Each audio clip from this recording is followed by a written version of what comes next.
Hey guys, it's your boy Cino. Thank you for stopping by my channel. Today we're going to be doing another interview with a gamer. Today I have a very special guest. He's a really cool guy. I'd like to introduce MicroBox Of X. Hey man, you want to say something real quick?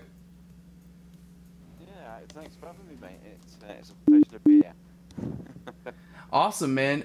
We're going to be playing a little bit of Pool Nation FX. He's played one game of this. I haven't even touched this game. So it's going to be interesting to try to play this and do this. So I hope y'all enjoy. Let's see. You're gonna be interested in watching us struggle.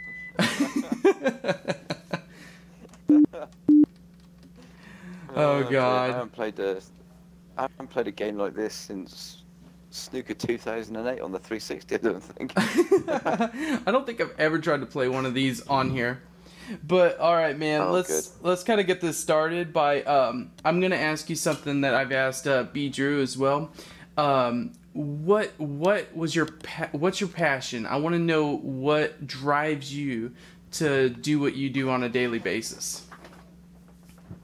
What, with my gaming or gaming, life, just in general? Well, that's a toughie.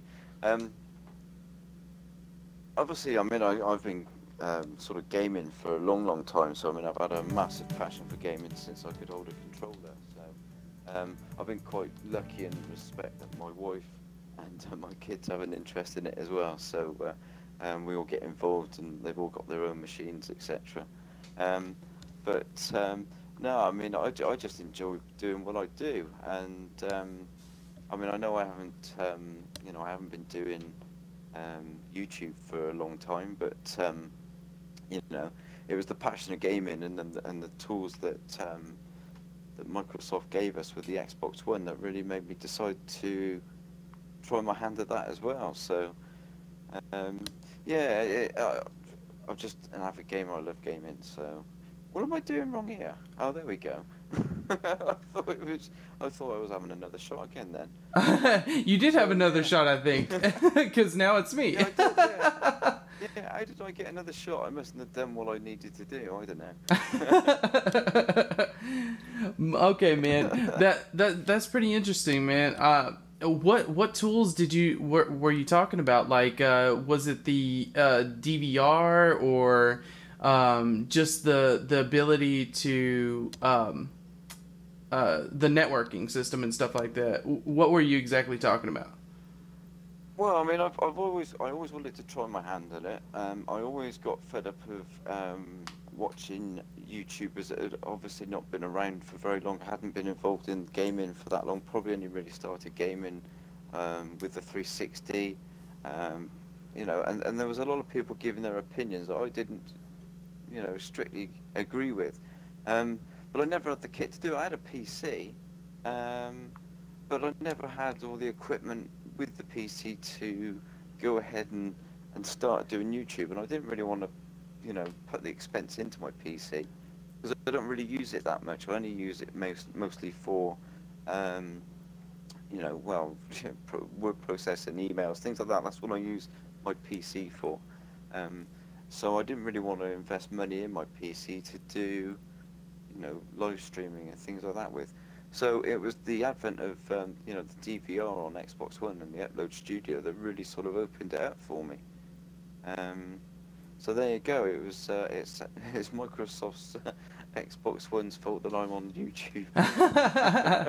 And I'm honestly glad it's there because you've been a really big help to a lot of people getting started and even keeping them going. Honestly, you're one of the few people that kept me in YouTube.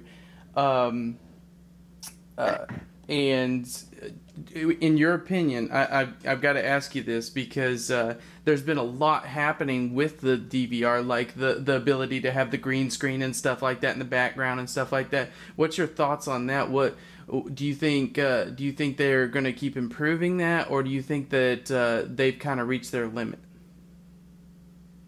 I think they're going to continue improving it. I mean, the original Upload Studio was good.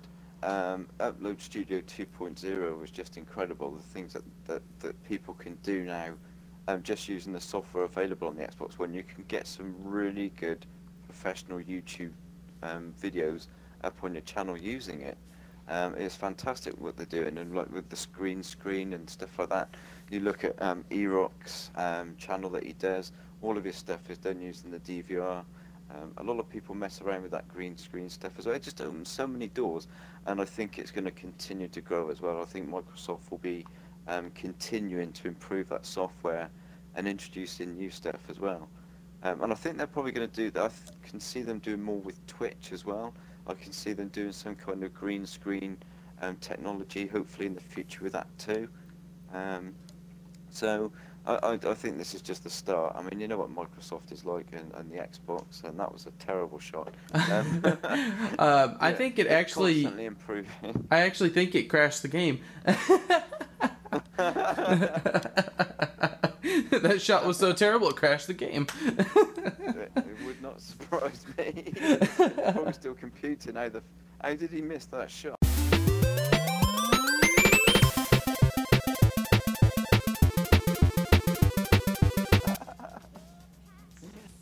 Oh man. Alrighty, guys. So sorry about that. We had a little bit of an issue with Pool Nation, so we just decided to finish this off in Grand Theft Auto. Anyways, we're just gonna get right back into it so that there's no delay. We were talking about I can't even remember what we were talking about. I think it was the game DVR, but we're just gonna move on to a different question. Yeah. All right, so my brain's having a moment. Okay, so I talked to BG a while back about the future of gaming, and he gave his opinion on what gaming unit that he thought was going to be the future of gaming. What's your thoughts on what the future of gaming has to hold? Not so much what console's going to be on top, but what do you think is in our future of gaming? I think the future of gaming, I think it's going to be pretty much what it's been for the last 20 odd years. I mean, it's going to be games, and it's going to be new systems, obviously, in the future. But gaming's generally always been the same. It's just the thing that's changed the most is obviously the graphics are the biggest change. I mean, I know we've got things like VR coming through, and Microsoft's VR as well. Well, it's not a VR, is it? But you know what I mean. We've got these things coming through, but in my time as a gamer, I've seen all these things before. They're going to be more accessible now because obviously the cost of this sort of technology has come down drastically in price, so it's going to be a lot more accessible. But you know, whether VR is going to take off, I'm not sure. I think it could go a lot of these things, a lot of gamers, they just want hardcore games, and even 3D. I mean, some games have done 3D in the past, and you can do more and more of that with 3D TVs. But to me, gaming is still a 2D experience. So, you know, as gaming goes on in the future, we're just going to get bigger games, more in-depth games, better looking games. But I don't think there's going to be really a big, until you can. The biggest change you're going to see in gaming is if they ever go to the point where, like you've got on Star Trek, where you've got the holodeck, you know, that's going to be the big game changer if it ever comes. But until something like that really does come, and you do have to wear equipment to do these things, then I still think gaming is generally going to stay the same. It's going to be played on a screen, on a console, or on a PC. So I think that's the way it's going to go.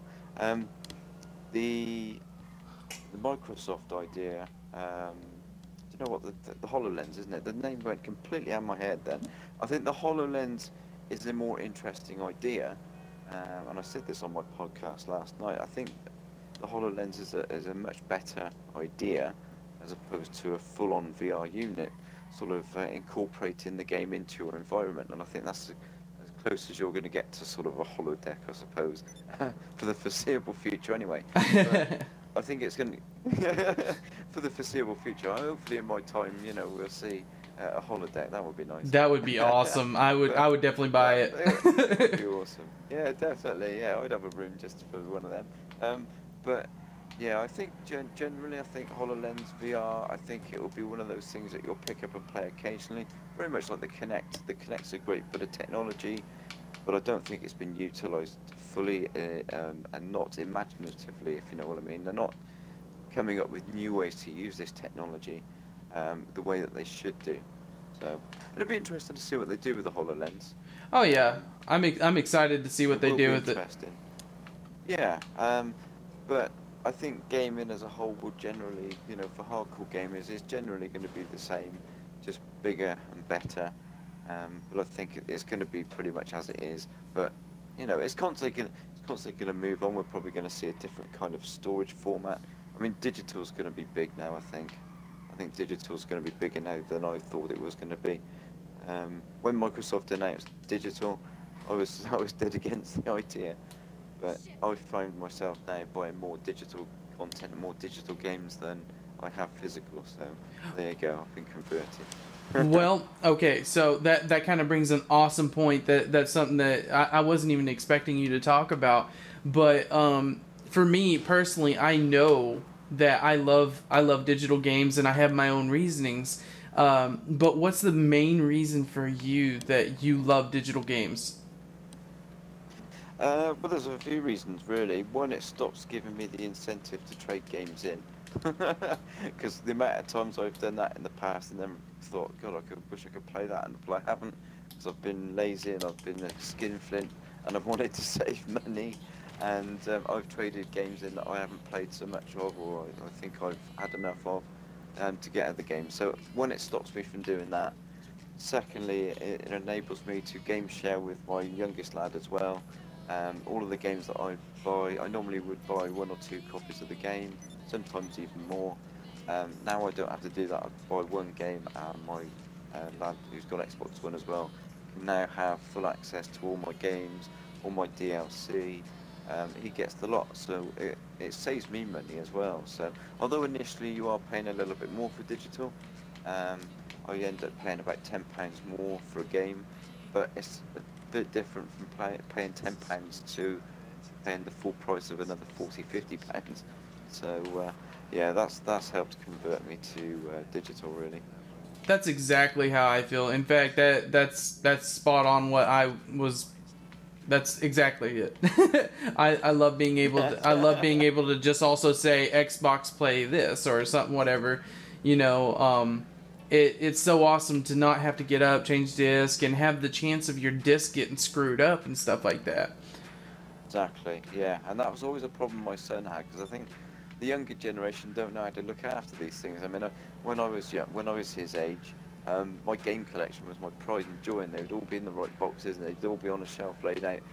Kids these days, the games are all over the place, they're in the wrong boxes, stuff like that. So this stops all that from happening as well. It just stops games from, well, this game won't work anymore because it's scratched, or Oh it yeah. just takes all of that away. Oh yeah, me and you lived in the generation where if you put a CD into the thing and it had the littlest scratch or you hit that little bump, it would just, yeah, you couldn't listen to it. Yeah, no, that's it. I mean, there's still things I won't go physical. I won't go digital. Sorry, I won't go digital on movies. I enjoy having my Blu-ray collection. I enjoy having my DVD collection. The same with music. I like to have the disc, or I like to have the album. You know, I like to have the artwork. I think that's something that's missing a lot from um, digital sort of downloads of music. You lose a lot of the artwork, and that in itself was an art form years ago. So you do lose that. So Yeah, yeah, very true. won't go digital on music or movies. I honestly I don't show pictures of it or anything like that, but I collect a bunch of the Call of Duty stuff. I have all the collector's editions and stuff like that, and I love them. I haven't even touched them, won't open them, won't do anything with them. Yeah, no, I mean, it's nice to have a collection like that, and I do miss having the Xbox One games, but you know, I've got so many other machines that I play on and so many other consoles I collect for. I've got a load of stuff anyway, so I'm running out of room, so it's sort of saving me room as well. Hey man, I do have a big question for you, and I actually watched a few of your videos and stuff like that before subscribing and stuff like that. No, I just got a party invite. Sorry. Um, I lost all train of thought right there. What brought you? I know we actually talked about this a little bit before we started recording, but what brought you to be? What brought you to bring your opinions? What brought your? Sorry, I'm losing all train of thought here. What brought you to YouTube? What inspired you to come to YouTube? Like what I know you wanted your opinion out there and stuff like that, and you wanted to get your thoughts out there, but man, what inspired you? What was your first series? What was your first idea of coming on there? I've been thinking about doing it for years. I mean, I've been gaming for a long, long time, and I haven't really put my I don't know, experiences, as it were, onto any kind of groups or websites, or I've never done any sort of what do they call them, blogs. I've never done anything like that. But to be honest with you, I never felt confident enough to be able to do it. I always thought that if I did do something like that, there would be people out there to say, "You don't know what the hell you're talking about," So I've always had that in the back of my mind, and that was one of the main reasons I never did do it. But as I said earlier, the Xbox One and the DVR gave me the opportunity to at least try it, and I was getting fed up of going onto YouTube. I used YouTube a lot for news and things like that before I started. And I just got fed up with a lot of biased, there was a lot of anti-Xbox all over Facebook and all over YouTube. It was everywhere. And there wasn't anybody really out there, who'd been around for a long time that was really sort of fighting it. There was channels out there, but a lot of those channels were going about it in the same way that the other channels were attacking Xbox. So I just wanted to do my bit and get my bit out there, and to be honest with you, I didn't think I'd still be going. I thought I'd be doing it for 2 or 3 weeks. Nobody'd listen to what I say, and I'd have probably given up. So I'm still amazed that I'm here now, to be honest. I'm coming up to my first year. I can't believe that. I'm coming up to my first year. I think I started at the beginning of June 2014. I expected to do it for about a month and then give up. But it just went mad, and I had a lot of support from other Xbox YouTubers. There were Xbox YouTubers out there that I wasn't even aware existed, that weren't doing all this biased fanboy stuff. People like Gibmeister, people like Anchorman V. Those two were great helps when I started. I sort of stumbled across them, and they stumbled across me, and they helped me out a great deal when I got going. And if it wasn't for those two stepping in and giving me a hand, I probably wouldn't be here now, But my channel just seemed to just sort of continue to slowly grow, and to get. I've got a brilliant following. I've got such great support from the subscribers and the members of MicroBox as well, and the Wii Game here as well, which is a massive part of my channel and what I do. The Wii Game here crew were great support. So, yeah, I just wanted to do my bit, and if it flopped, it flopped. But as it has, I mean, it didn't flop. I mean, it's staggering. Dude, yeah, you have staggering. you have an amazing channel. You're always talking about news. You're always talking about something that's positive, and I really never really have heard anything from your channel that was negative. I mean, you're always on a positive note. If you do have something negative to say, you have 10 or 15 positive things to say. So it's just really. Yeah, well, I try and stay away from it. I mean, when I started, I'll hold my hands up. When I started, I had all of these things going through my head, because obviously all these channels were going up, and they were attacking this and attacking that, attacking Xbox for this. So when I first started, I did sort of attack them, not directly, but attacked the fan base that was doing it. So I never attacked anybody directly or mentioned any names, and I never mentioned names with anybody on my channel. If I've got a grief, I keep it to myself. So when I did start, I was a little bit like that. I did get a bit sort of annoyed with some aspects of the negativity that was coming out towards Xbox. So when I started, yeah, there was a bit, but I don't like it. I try and stay away from it. I think there's too much drama on YouTube, and I don't think it's necessary. It's not required. The trouble is, though, channels that do all of that sort of drama and all that sort of thing tend to get more notice, more support, which I find really strange. I mean, as gamers, are we really that interested in drama? Are we there just for drama, or are we there for gaming? So, so that's what I do. About 3-4 months in, I just dropped all of that, and I just thought, no, I'm just going to keep this gaming, and that's what I want to do. So. And I like that, and from my perspective as someone that came into YouTube and is still a really small channel, I really like seeing people out there that keep it on a positive note, that they're all about the gaming and not so much about the drama.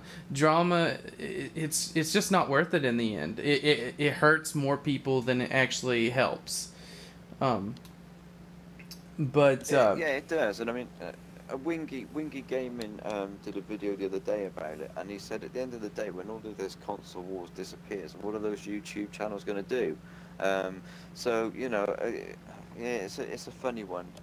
There is too much of it going on, but you know, the end of the day, you've got to just keep your channel gaming. I mean, I don't consider my channel to be big. I'm a small channel.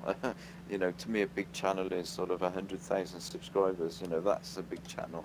You get 10 or 20,000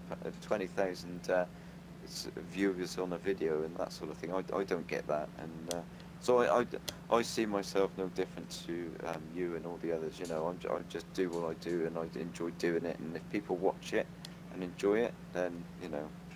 There you go. That's all I want at the end of the day. If 10 people watch my videos and enjoy it and give good feedback, then I'm happy. So. Heck yeah, man. That's really all you need is just someone to watch it. If someone watches it and likes your video and stuff like that in comments, it just makes your day, doesn't it? Yeah, it does. It gives you a buzz when you've got people saying, "Oh, I really like, you know, the video. I really like the stuff." And I get a lot of respect from people, and I still find them. Really humbling that the way that people talk about me and think, you know, their thoughts and how they sort of see me in the YouTube community. It's quite humbling. Yep. And I want to talk about something that you just recently started. I know earlier that we discussed it before I started recording, but you started not a YouTube channel. Oh my God, I'm still stuck on that.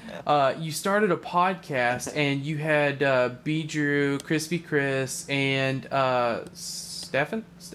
I don't want to get the name wrong. Del Poy. I don't know why. Stephen off MicroBox. Yeah. Okay. You had Del Poy on, and y'all had a awesome little my God, I can't even think right now. You had an awesome little session. Y'all had a really awesome podcast. Y'all talked, had fun, and I really want to ask you, why did you start this? Why did you get into the podcast? Why did I get into the? I'll tell you why I got into the podcast. It was Beatrice and Crispy Chris's fault. You know, since I started, I've had people approach me and ask me to do podcasts, and I've always said no. I didn't like, you know, when I do my YouTube videos, I can edit them. You know, if I do something wrong, I can edit it. I don't want to come over as a fool or something. You know, so I've always avoided them. I've always avoided doing live podcasts, and Chris and B2 got together, did a fantastic first podcast, the Welsh Crisp that they started, and they asked me if I would do one, you know, if I would go on there with them, and I really like those two guys. I class them as really good friends, so I said yes, I'll do it. Oh dear. Um, so I agreed to do it, and I went on there, and I had such a great time doing that. And then I went on and did one with Gibmeister, and I just got the bug for them. I just really enjoyed the banter and the laugh and the just the general chat that goes on in these podcasts. Everybody in them has got such a passion for gaming and such a passion for Xbox, and it was great to be a part of. And I had a plan to do one. I was thinking about doing one, but I didn't think I had the confidence to do one. It's a weird thing, isn't it, confident? I mean, even now, I mean, I've done three podcasts now. I did one with Xbox gamers as well. I was still shitting bricks before I started. And it was even worse. It was even worse hosting my own. Honestly, man, it was just horrendous, the nerves that was going on. But as soon as it starts, you just forget it and you just get on with it, and it's just such great fun. And as I say, I've been planning to do one. So I thought, you know, sod it, I'm just going to go and do one and see how it goes. And it does look like it's been very well received, and people are really enjoying it. So I'm chuffed to bits with the way it went. It was a great one, and having B. Drew and Chris and Dell on there last night was, you know, it just came over as, you know, a fun broadcast. It was informative, it was interesting, and you know, we just had a laugh doing it as well. So yeah, it's a funny one, podcast, but I'm glad I did it now. I really am. Well, that's cool, man. I really appreciate the time that you've actually come to do this interview with me. This is really all the time we have for today. Do you have any questions for me, or do you want to just say anything to anybody? Well, I mean, I'll give a shout out to everybody on MicroBox. I'll give a shout out to everybody at We Game here. Obviously, my partners as well, XboxDVR.com and XboxCulture.com. Go and check those guys out. But you know, thanks for having me, mate. It was an absolute pleasure being on here. I mean, as your channel's going, I mean, how are you finding the experience with YouTube? Are you enjoying it? Man, are you enjoying doing the channel and mixing with everybody? oh, dude, I absolutely love it. There's times where it's challenging. Sometimes it's hard to come up with content in my brain and stuff like that. But coming up with new and better stuff is just, it's a challenge for me, and I enjoy it. And I just hope that I'm bringing something that people enjoy as well. And that's why I kind of started this, was just to, you know, to shine light on YouTubers that, you know, that are smaller in numbers, but still love and have a great passion for what they do, kind of thing. That's great stuff. No, I mean, there's just been so many good channels that have come out since I started. There's yourself, there's B. Drew, there's Crispy Chris. There's just so many good channels that have come out over the last 6 to 12 months, and it's good to see. It's good to see Xbox getting such a great support from the Xbox community. I mean, you've got so many others as well. You've got E-Rock, and you've got Kid Smooth, and King Dre. It just goes on and on. The list of great channels that are out there. So it's all good stuff. All good stuff. All right, and as always, guys, I really appreciate you for stopping by. If you would, hit that like, subscribe, and I'm going to be leaving MicroBox of X's information down below. I'm going to have his Facebook page, and I'm going to have all that good stuff for you guys so that you can come and join in on the discussions that we have in the MicroBox. We always have some kind of gaming news going on, gaming videos and stuff like that. So I really hope you enjoy this, and I hope you enjoy the group. All right, peace out. This is your boy C-Note.